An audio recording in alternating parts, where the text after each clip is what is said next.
saveur divine. Cette bonne nouvelle du royaume sera prêchée dans le monde entier pour servir de témoignage à toutes les nations. Alors viendra la fin. Ce pain céleste vous est présenté par Immaculée Niraneza.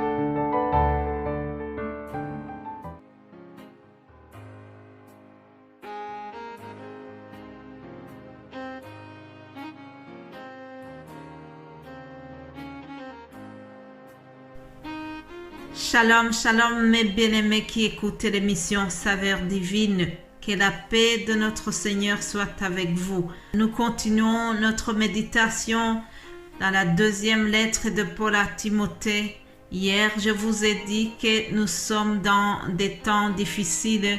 Nous sommes dans les derniers jours et ces derniers jours sont caractérisés par des comportements que nous avons cités hier.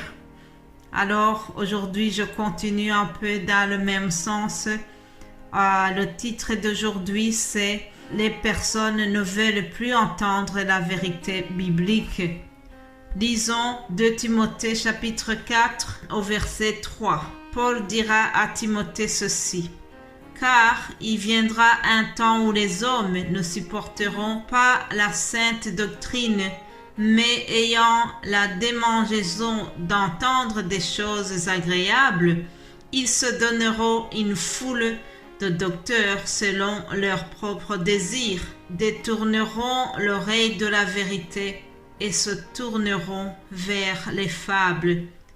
Mais toi, sois sobre en toutes choses, supporte les souffrances, fais l'œuvre d'un évangéliste, remplis bien ton ministère.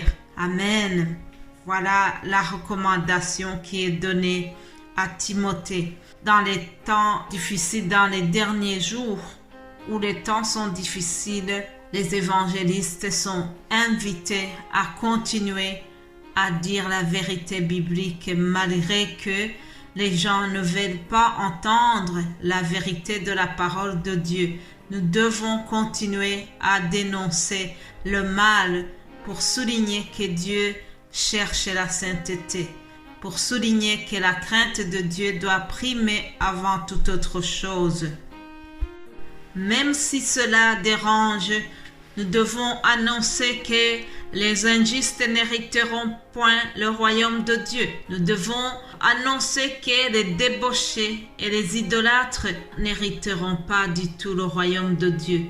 Nous devons continuer à dire que les adultères, les efféminés, les infâmes, les voleurs, les cupides et les ivrognes n'entreront pas dans le royaume de Dieu.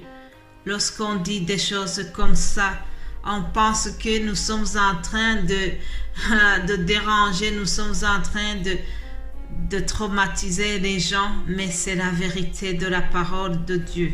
Mais bien-aimés de Dieu, le même apôtre Paul nous dit que notre corps est le temple du Saint-Esprit.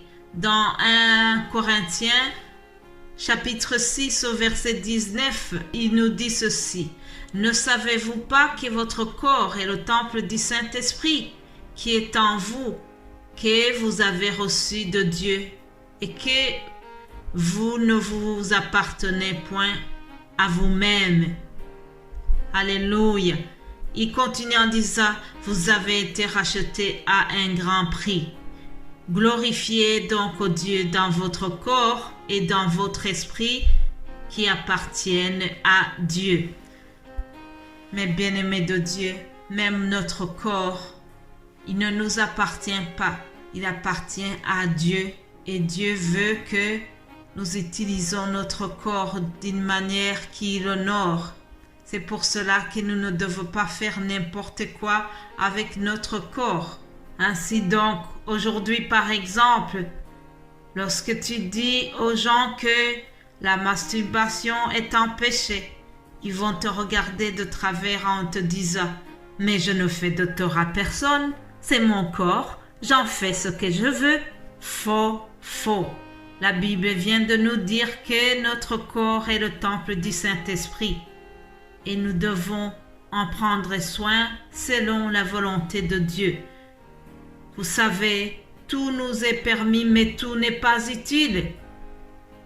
Tout nous est permis, mais ne nous laisse pas asservir par quoi que ce soit. Ne sois pas esclave de la passion de ton corps, non. Tout est permis, mais tout n'est pas utile. Les bien-aimés de Dieu, malgré les oppositions, nous devons toujours continuer à prêcher la vérité de la doctrine biblique. Nous devons prêcher la parole, nous devons insister en toute occasion favorable ou non favorable. Nous devons exhorter, nous devons censurer, nous devons vous dire que Dieu est bon, Dieu est amour, mais Dieu aussi viendra juger le monde. Nous sommes encore dans l'état de la grâce, mais n'abusons pas de la grâce qui nous a été faite. Certains osent même dire que Jésus-Christ est mort une fois pour toutes. Il nous a pardonné de nos péchés lorsqu'il est mort sur la croix. Et ils disent que la repentance n'est plus nécessaire puisque Jésus-Christ nous a pardonné lorsqu'il mourait à Golgotha. Et donc, c'est des théologies qui avancent que lorsque nous tombons dans les péchés, il n'est plus nécessaire de continuer à se repentir. Ça, c'est faux, c'est des faux enseignements, chers amis. Faisons attention à cela. Chers amis, la parole de Dieu est très stricte. Il nous demande même de nous séparer des pécheurs. 2 Corinthiens, chapitre 6, au verset 14, je lis ceci. « Ne vous mettez pas avec les infidèles sous un joug étranger, car quel rapport y a-t-il entre la justice et l'iniquité? Ou qu'y a-t-il de commun entre la lumière et les ténèbres?